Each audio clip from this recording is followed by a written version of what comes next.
It's a bit of a gloomy question, but what if you only had 10 days to live? What would you do?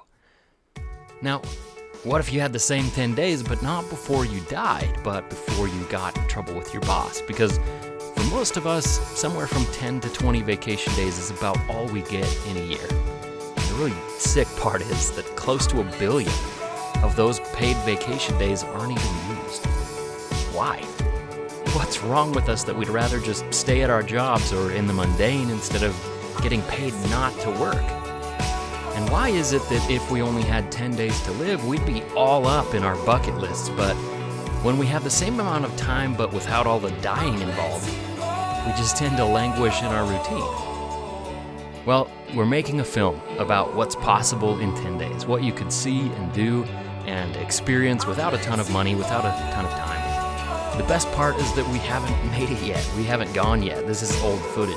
We don't know what's going to happen. We don't know really where we're going. We barely even have a plan, but we've got a few friends. We've got a couple of motorcycles, some sleeping bags, camping stuff, a map, and 10 days in mid-September. And we're going to see what's possible in just 10 days.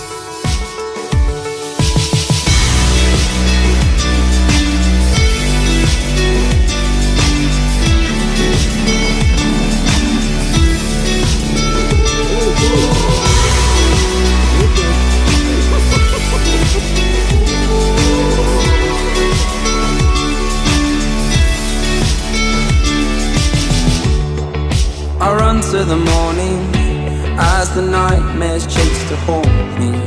Or should I make a stand? I walk in the shadows, cause I'm scared of what the light shows. Is there power in these hands? I feel like a wasted soul,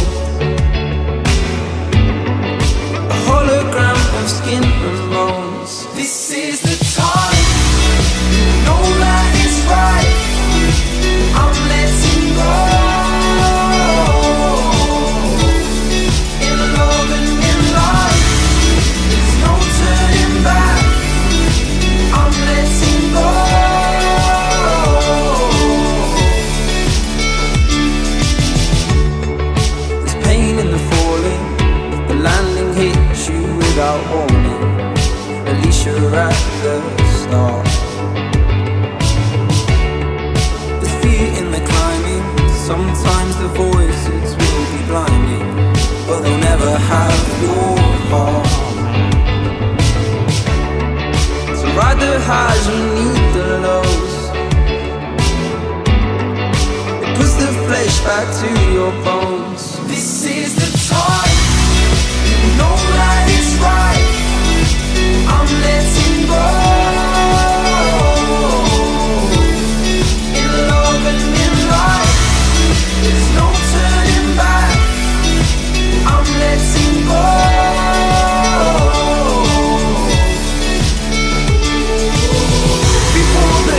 So, 25 years in my life is still trying to get up that great big huge earth.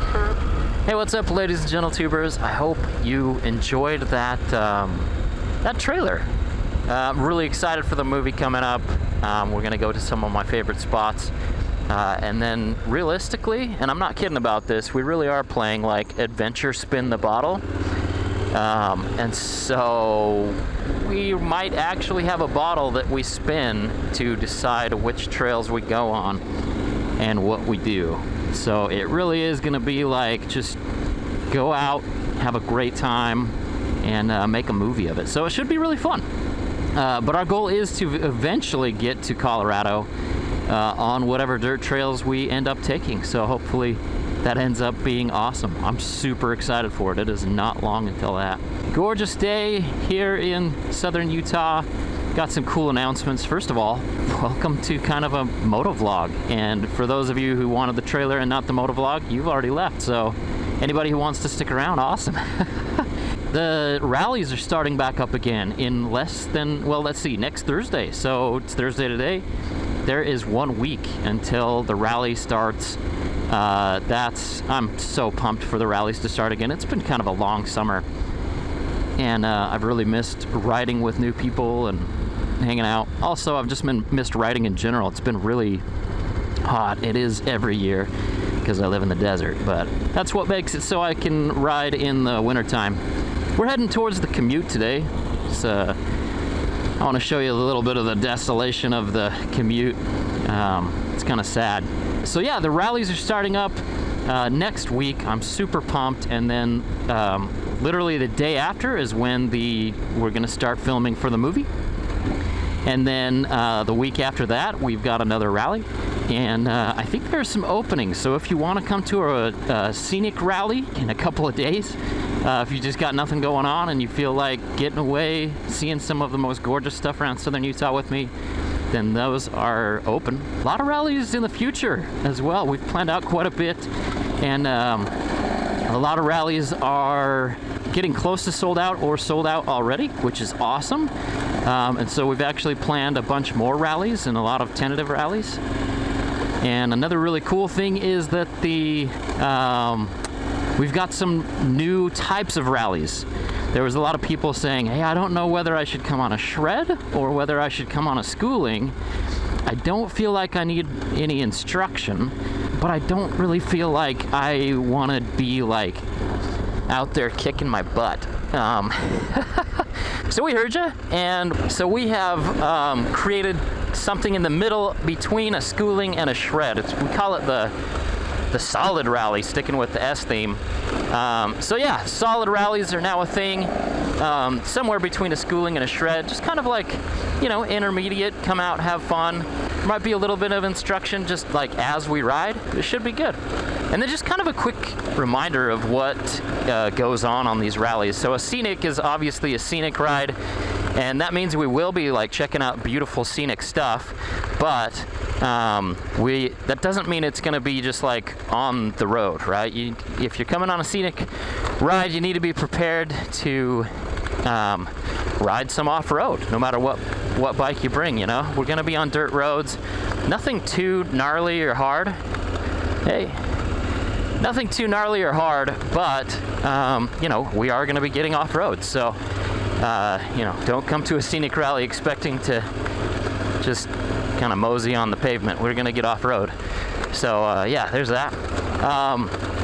Schooling rally, there is instructions, and it is for newer off-road riders, but you should know how to ride a motorcycle. It's not a teach you how to ride a motorcycle class. There's definitely MSF courses for that, and you need to definitely have a handle on clutch control, and well, not like fine clutch control, but you need to know how to use a clutch. You need to know how to ride a motorcycle, basically. They're not for brand new beginners, so just kind of keep that in mind. As for the solid rallies, Just talked about that, somewhere between a schooling and a shred. But the solid rallies should be really, really fun. It's basically going on shred trails at a mellow pace. And shred trails, honestly, it's stuff that anybody can do. We're not doing like crazy stuff. I mean, we're all on dual sports. It's not like Graham Jarvis stuff. Most of the time, it all depends on who's there and what the group wants to do. And so, you know, if the group wants to do more gnarly stuff, then we do more gnarly stuff. If the group wants to take it easy, then we take it easy. It's just kind of all about how the group's feeling, and the pace, the preferred pace, and all that stuff. Obviously, I'm going really slow. It's been a while since I've been, you know, on any dirt on this big bike, so yeah. Oh, that's another thing. I've actually got to get rid of one of my bikes. I recently bought a DR650, not just any DR650, but it's the one that Rocky Mountain built. I mean, it is really, really nice, really awesome, and either that has to go or this has to go. So honestly, right now it's like sixes. I don't know which one I'll be hanging on to, but that's a different topic. The shred rallies, do you have to be like a pro rider or racer to come on a shred rally? Absolutely not. Realistically, I bet anybody who comes on a solid rally could probably handle a shred rally. Groups, you know, the people who come out to my rallies are really cool. It's a small group. We usually don't have any more than 6, maybe 7, and very occasionally 8. Just to kind of keep those group sizes down. And so really, it's really, you know, it's mellow, it's fun. The shred rallies, it's just kind of like if you feel like you can handle it, you come on it, you know. There's no shame in coming out and struggling a little bit. That's kind of what you're supposed to do on a shred rally, is struggle a little bit and help each other out and just have a really great time. So yeah, I think that about covers the different types of rallies. And unfortunately, I had to raise the price. I actually realized last year that we were hardly making any money. I wasn't factoring in a lot of stuff, like the cost of my home, because we wouldn't have the home that I live in if I didn't have the basement ready for these rallies. We weren't factoring in the cost of the truck, the cost of the camera equipment, the cost of a lot of stuff. We were basically just factoring in the cost of, you know, buying food for everybody, and that's about it. So we're only doing the very obvious upfront costs. Not a good way to run a business. So we've had to up the price a little bit. It's still about a third of the cost of other rallies, and about a third the amount of attendees, but that's the way I want it. It's supposed to be a perk for patrons. The rallies were always meant to be a perk for patrons and producers. And so, you know, just a way to kind of thank them and really show my appreciation. What they're doing is super awesome. So let's talk about the competition video that I just put out a little bit ago. That's kind of fun. You know, I heard that song a long time ago, and I was like, man, that song's so awesome. That song like sums up dual sport, you know, just like, let's not have the competition. And I'm not saying that competition doesn't belong in motorsport, right? I'm not saying that racing is lame or people who race are lame. There was quite a it's quite a reaction, you know? And I'm sure you're watching me riding now. It's like, yeah, I can see why he doesn't like competition. We can speed it up a little bit. It's just then I can't vlog, right? And you know you're here for the talking and not the riding. Anyway, there's a lot of dislikes on that video, so people were pretty like, man, I love competition. And it's okay to like competition, and it's, you know, motorsport is developed and made better by competition. Competition is fine. It's just I don't get it sometimes. Like, for example, competitive walking or speed walking, is that what they call it? Speed walking, competitive walking, is it in the Olympics? I don't even know, but I just think about how some of these things got created. Like, somebody's walking, right? A natural human thing to do. Walking, just walking, not running. But somebody was like, you know what I want to do to walking? I want to make some rules. I want to see how fast people can walk with those rules. So you can't run, but you can walk. And I want to see how fast people can walk, because I bet I can walk faster than other people can walk. It's like, okay, you're limiting it from running, but competitive walking. The same type of thing goes for like competitive eating, right? I can just imagine it. If, somebody is showing a picture of their family picnic or like a family reunion where they're eating some hot dogs, or, guy at Costco eating hot dogs. I don't know. I like Costco hot dogs. But so, I can just imagine somebody being like, you suck at eating hot dogs. I bet I could eat hot dogs so much harder than you. And boom, there we have it. Competitive eating. It just, or there was a movie a while ago about bird watching. I can't remember what it was called. I don't remember anything about it, but I remember it was like a bird watching competition. Oh, there's the start of the desolation. Anyway, a bird watching competition. They turned something so, like, for the pleasure of it, so niche and for the pleasure of just, watching birds. And they turn it into this crazy, insane competition.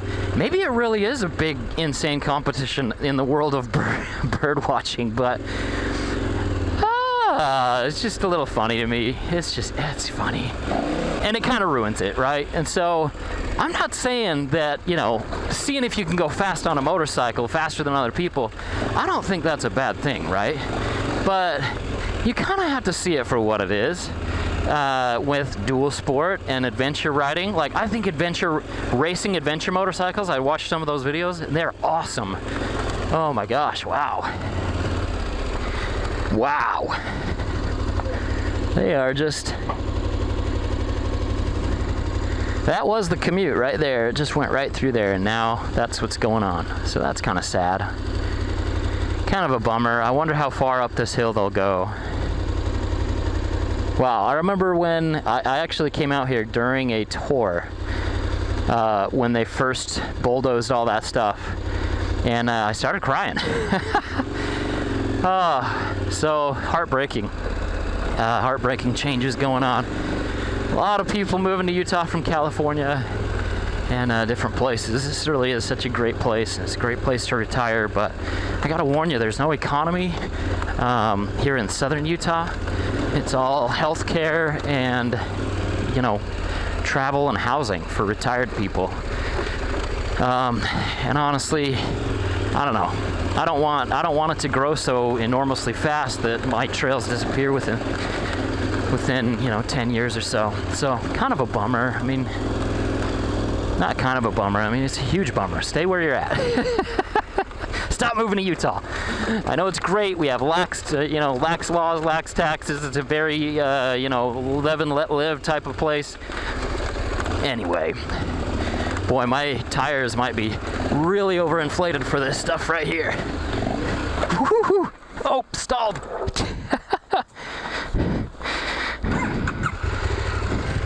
I was right.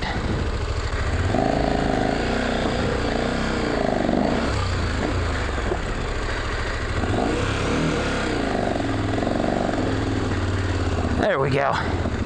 Made it. Big bike doesn't like to be stopped. Trail closed. I don't like seeing that at all. But I'm going on anyway, so. Oh, what a shame. Absolute shame. Really a bummer. Anyway, okay, so it's just funny. Competitive, competition, it has its place. Definitely in motorcycling. Motocross is cool. Hare scrambles, rallies, those are all cool. But some motorcycling is kind of like bird watching, where it's just there for the sake of seeing beautiful things, being out in nature, and there doesn't need to be this, attitude of where you have to be better than somebody. Anyway, kind of funny. But anyway, guys, that's about it for me. Looking down at the desolation there, that's so sad. But I wanted to show you, at least the background is absolutely gorgeous. So that's where I'll end. Thank you guys so much for watching. Much love to all of you, and I'm looking forward to making this movie, and man, it's gonna be a good time. Anyway guys, much love. eveRide out.